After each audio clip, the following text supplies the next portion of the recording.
obligated to supply that need no matter what. Now watch this. That being true, what does that mean? Listen carefully. I want you to watch this for us. Look this way.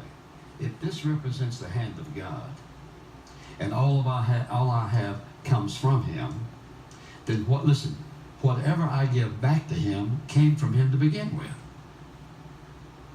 So if you have 10/10, it all came to you. And so you say, I'm going to give Him back 1/10. Well, where did 1/10 come from? It came from Him also. Everything you and I have comes from God. And He says, so if you want your needs met, remember that you can't outgive Him. You say, well, I don't have anything to give. Everybody has something to give. But oftentimes people find themselves, because they've mismanaged their money with credit cards oftentimes, and they find themselves in trouble. And they get in trouble not because God's in trouble, not because God's not answering prayer, but because they've strayed from the simple principle.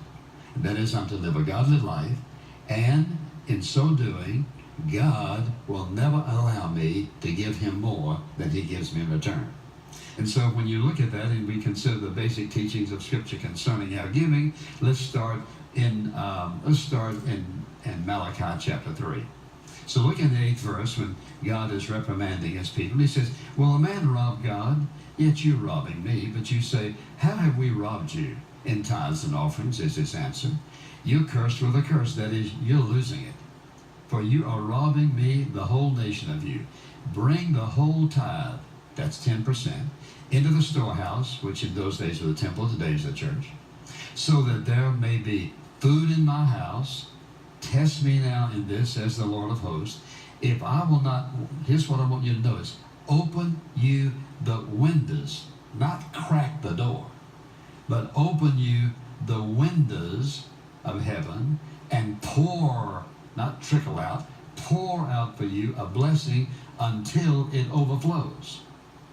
Then I will rebuke the devourer. I will protect what I give you, so that it will not destroy. The fruits of the ground will not be destroyed, nor your vine, says the Lord of hosts. And all the nations will call you blessed, for you shall be a delightful land, says the Lord of hosts. Now there's the absolute basic, bottom line, primary, elementary truth about giving.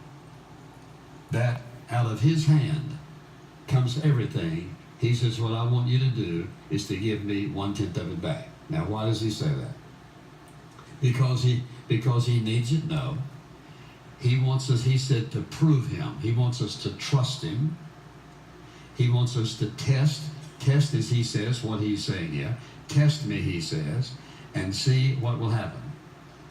And when you and I give to Him as an act of obedience, we are honoring Him, we are testing His principles, we are trusting Him, and we are giving Him the opportunity to show us what He's up to in life. Now, it's interesting if you turn to